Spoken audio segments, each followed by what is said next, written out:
Hello friends, आज की कहानी का टाइटल है प्यार से विवाह तक का सफ़र। प्यार से विवाह तक का सफ़र इतना लंबा होगा, उन्होंने सोचा न था। दो युवा दिलों ने दाम्पत्य जीवन के सपने सजोने शुरू कर दिए थे, लेकिन इंतज़ार की घड़ियां बढ़ती ही जा रही थी।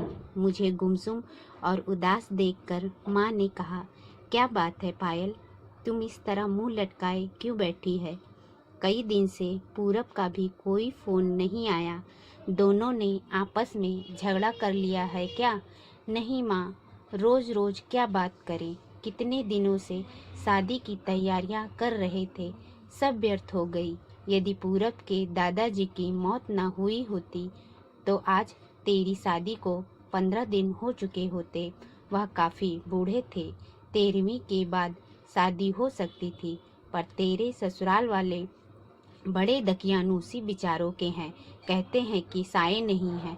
अब तो 5-6 महीने बाद ही शादी होगी। हमारी तो सब तैयारी व्यर्थ हो गई। शादी के कार्ड बढ़ चुके हैं। फंक्शन हॉल को, कैटर्स को, सजावट करने वाले को और भी कई लोगों को एडवांस पेमेंट कर चुके थे। 6 महीने शादी सरकाने से अच्छा खासा नुकसान हो गया है। इसी तरह से तो पूरब बहुत डिस्टर्ब है माँ, पर कुछ नहीं कह पाता। बेटा, हम भी कभी तुम्हारी उम्र के थे। तुम दोनों के एहसास को समझ सकते हैं, पर हम चाह कर भी कुछ नहीं कर सकते।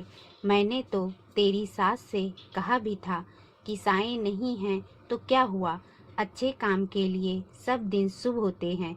अब हमें शादी कर देनी चाहिए। मेरा इतना कहना था कि वह तो भड़क गई और कहने लगी, आपके लिए सब दिन शुभ होते होंगे, पर हम तो सायों में भरोसा करते हैं। हमारा इकलौता बेटा है।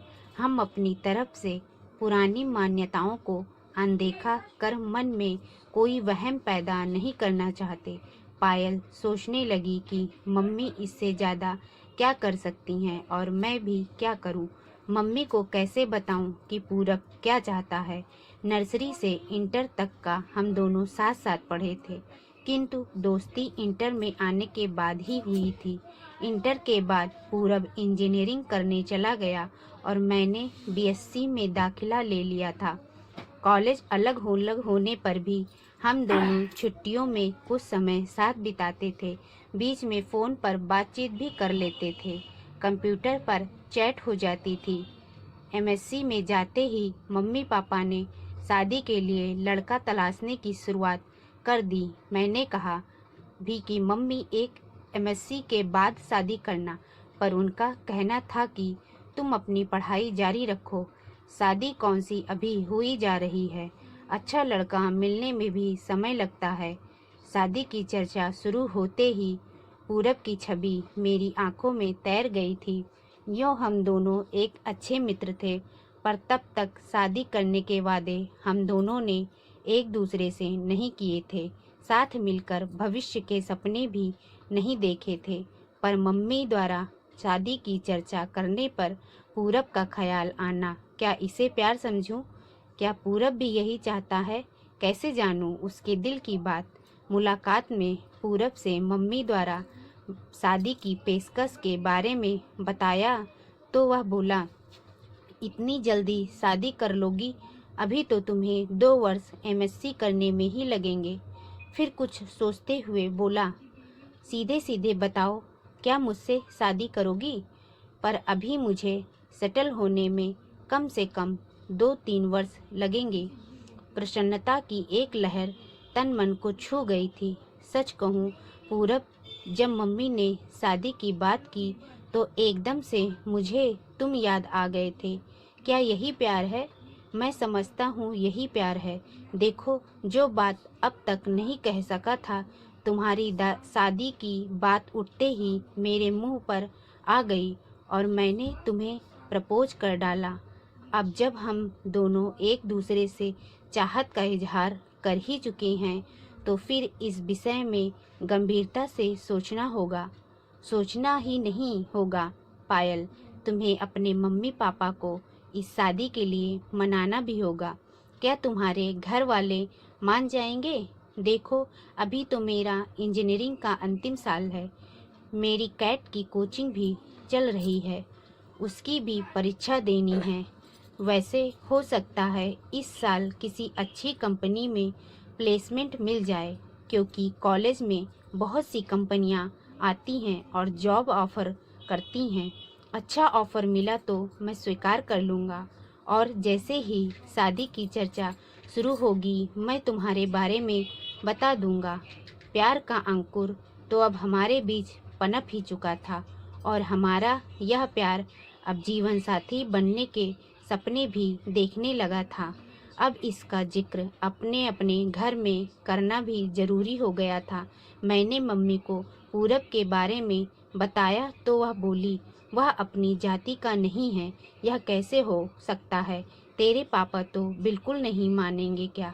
पूरब के माता पिता तैयार हैं? अभी तो इस बारे में उसके घर वाले कुछ नहीं जानते। फाइनल परीक्षा होने तक पूरब को किसी अच्छी कंपनी में जॉब का ऑफर मिल जाएगा, और रिजल्ट आते ही वह अपनी ज्वाइनिंग कर लेगा। उसके बाद ही वह अपने मम्मी पापा से बात करेगा। क्या ज़रूरी है कि वह मान ही जाएंगे? मम्मी, मुझे पहले आपकी इजाज़त चाहिए। यह फैसला मैं अकेले कैसे ले सकती हूँ? तुम्हारे पापा से बात करनी होगी। उनसे बात करने के लिए मुझे हिम्मत जुटानी होगी। यदि पापा तैयार नहीं हुए तो तुम क्या करोगी? करना क्या है मम्मी? शादी होगी तो आपके आशीर्वाद से ही होगी, वरना नहीं होगी। इधर मेरा एमएससी फाइनल शुरू हुआ, उधर इंजीनियरिंग पूरी होते ही पूरब को एक बड़ी कंपनी में अच्छा स्टार्ट मिल गया था, और यह भी करीब करीब तय था कि भविष्य में कभी भी कंपनी उसे यूएस भेज सकती है। पूरब के घर में भी शादी की चर्चा शुरू हो गई थी। मैंने मम्मी को जैसे तैसे मना लिया था, और मम्मी ने पापा को, किंतु पूरब की मम्मी इस विवाह के लिए बिल्कुल तैयार नहीं थी। इस फैसले से पूरब के घर में तूफान उठ खड़ा हुआ था। उसके घर में पापा से ज़्यादा उसकी मम्मी की चलती है, ऐसा एक बार पूरब ने ही बताया था। पूरब ने भी अपने घर में ऐलान कर दिया था कि शादी करूँगा तो पायल से, वरना किसी से नहीं। आखिर पूरब के बहन बहनोई ने अपनी तरफ से मम्मी को समझाया था। मम्मी, आपकी यह जिद पूरब को आपसे दूर कर देगी। आजकल बच्चों की मानसिक स्थिति का कुछ पता नहीं चलता है कि वह क्या कब कर बैठें। आज के ही अखबार में समाचार है कि माता पिता की स्वीकृति न मिलने पर प्रेमी प्रेमिका ने आत्महत्या कर ली। वह दोनों बालिग हैं।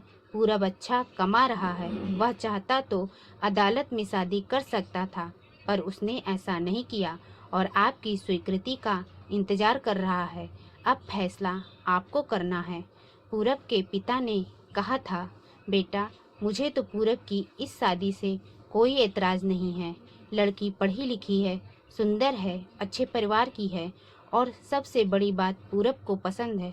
बस हमारी जात की नहीं है तो क्या हुआ, पर तुम्हारी मम्मी को कौन समझाए? जब सब तैयार हैं तो मैं ही उसकी दुश्मन हूँ क्या? मैं ही क्यों बुरी बनूँ? मैं भी तैयार हूँ। मम्मी का इरादा फिर बदले, इससे पहले ही मंगनी की रस्म पूरी कर दी गई थी। तय हुआ था कि मेरी एमएससी पूरी होते ही शादी हो जाएगी। मंगनी हुए 1 साल हो चुका था। शादी की तारीख भी तय हो चुकी थी। पूरब के बाबा की मौत ना होती तो हम दोनों अब तक हनीमून मनाकर कुल्लू मनाली शिमला से लौट चुके होते, और 3 महीने बाद मैं भी पूरब के साथ अमेरिका चली जाती। पर अब 6-7 महीने तक साए नहीं हैं, अतः शादी अब तभी होगी, ऐसा पूरब की मम्मी ने कहा है। पर पूरब शादी के टलने से खुश नहीं है। इसके लिए अपने घर में उसे खुद ही बात करनी होगी। हाँ, यदि मेरे घर से कोई रुकावट होती तो मैं उसे दूर करने का प्रयास करती, पर मैं क्या करूं? माना कि उसके भी कुछ जज्बात हैं।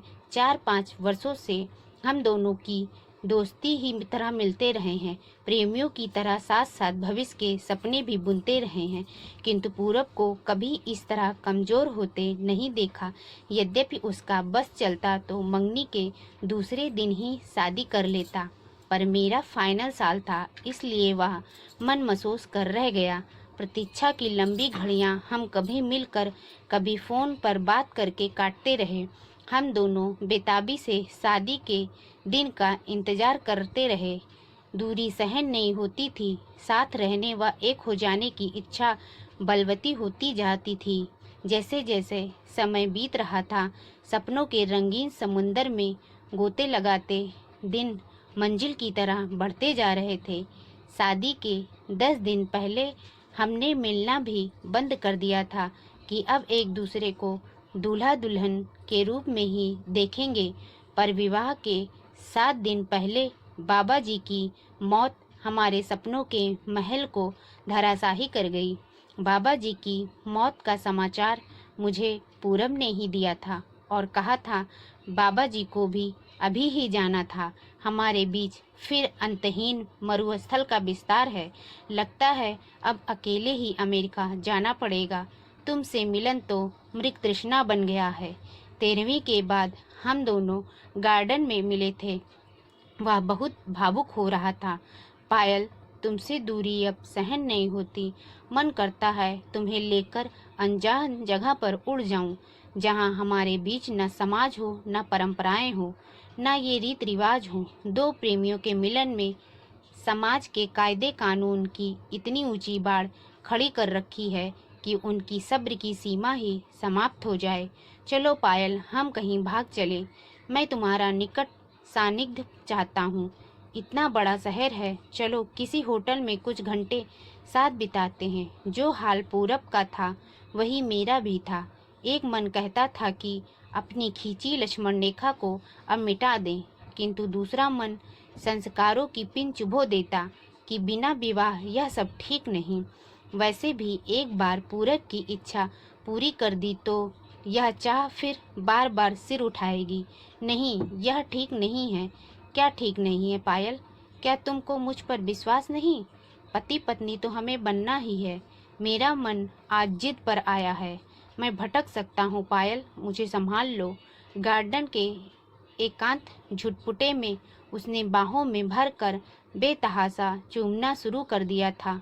मैंने भी आज उसे यह छूट दे दी थी ताकि उसका आवेग कुछ शांत हो, किंतु पूरब की गहरी गहरी सांसें और अधिक समा जाने की चाह मुझे भी बहकाए। उससे पूर्व ही मैं उठ खड़ी हुई। अपने को संभालो पूरब, यह भी कोई जगह है बहकने की? मैं भी कोई पत्थर नहीं, इंसान हूँ। कुछ दिन अपने को और संभालो। इतने दिन से अपने को संभाल ही तो रहा हूँ। जो तुम चाह रहे हो वह हमारी समस्या का समाधान तो नहीं है। स्थायी समाधान के लिए अब हाथ पैर मारने होंगे। चलो, बहुत जोर से भूख लगी है।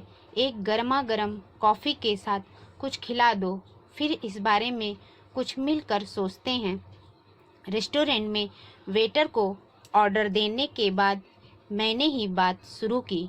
पूरब, तुम्हें अब एक ही काम करना है। किसी तरह अपने माता पिता को जल्दी शादी के लिए तैयार करना है, जो बहुत मुश्किल नहीं। आखिर वे हमारे शुभचिंतक हैं। तुमने उनसे एक बार भी कहा कि शादी इतने दिन के लिए न टालकर अभी कर दें? नहीं, यह तो नहीं कहा। तो अब कह दो। कुछ पुराना छोड़ने और नए को अपनाने में हरेक को कुछ झिझक होती है। अपनी इंटरकास्ट मैरिज के लिए आखिर वह तैयार हो गए ना?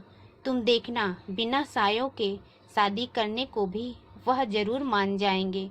पूरब के चेहरे पर खुशी की एक लहर दौड़ गई थी। तुम ठीक कह रही हो पायल, यह बात मेरे ध्यान में क्यों नहीं आई? खाने के बाद तुम्हें घर पर छोड़ देता हूँ।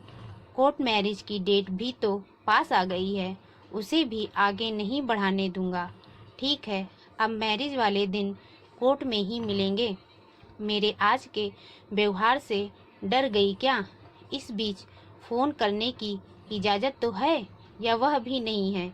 चलो फ़ोन करने की इजाज़त दे देते हैं। रजिस्ट्रार के ऑफिस में मैरिज की फॉर्मेलिटी पूरी होने के बाद हम दोनों अपने परिवार के साथ बाहर आए तो पूरब के जीजा जी ने कहा, पूरब, अब तुम दोनों की शादी पर कानून की मुहर लग गई है। पायल अब तुम्हारी हुई। ए जमाई बाबू, ये इंडिया है। वह तो वीज़ा के लिए यह सब करना पड़ा है, वरना इसे हम शादी नहीं मानते। हमारे घर की बहू तो पायल विवाह संस्कार के बाद ही बनेगी। मेरी मम्मी ने कहा, वह तो मजाक की बात थी मम्मी, अब आप लोग घर चलें, मैं तो इन दोनों से पार्टी लेकर ही आऊँगा। होटल में खाने का ऑर्डर देने के बाद पूरब ने अपने जीजा जी से पूछा, जीजा जी, मम्मी तक हमारी फरियाद अभी पहुंची या नहीं? साले साहब, क्यों चिंता करते हो, हम दोनों हैं ना तुम्हारे साथ। अमेरिका आप दोनों साथ ही जाओगे। मैंने अभी बात नहीं की है, मैं आपकी इस कोर्ट मैरिज हो जाने का इंतज़ार कर रहा था। आगे मम्मी को मनाने की जिम्मेदारी आपकी बहन ने ली है। इससे भी बात नहीं बनी तो फिर मैं कमान संभालूंगा। हाँ भैया, मैं मम्मी को समझाने की पूरी कोशिश करूँगी। हाँ, तू कोशिश कर ले, न माने तो मेरा नाम लेकर कह देना। आप अब शादी करो या ना करो, भैया भाभी को साथ लेकर ही जाएंगे। वाह भैया, आप तो सचमुच बड़े हो गए हो। आफ्टर ऑल, अब मैं एक पत्नी का पति हो गया हूँ। ओके भैया, अब हम लोग चलेंगे। आप लोगों का क्या प्रोग्राम है? कुछ देर घूम घाम कर पहले पायल को उसके घर छोड़ूंगा, फिर अपने घर जाऊंगा। मेरे गले में बाहें डालते हुए पूरब ने शरारत से देखा। हाँ पायल, अब क्या कहती हो? तुम्हारे संस्कार मुझे पति मानने को तैयार हैं या नहीं? आंखें नचाते हुए मैं चहकी। अब तुम 90% मेरे पति हो, यानी 10% की अब भी कमी रह गई है।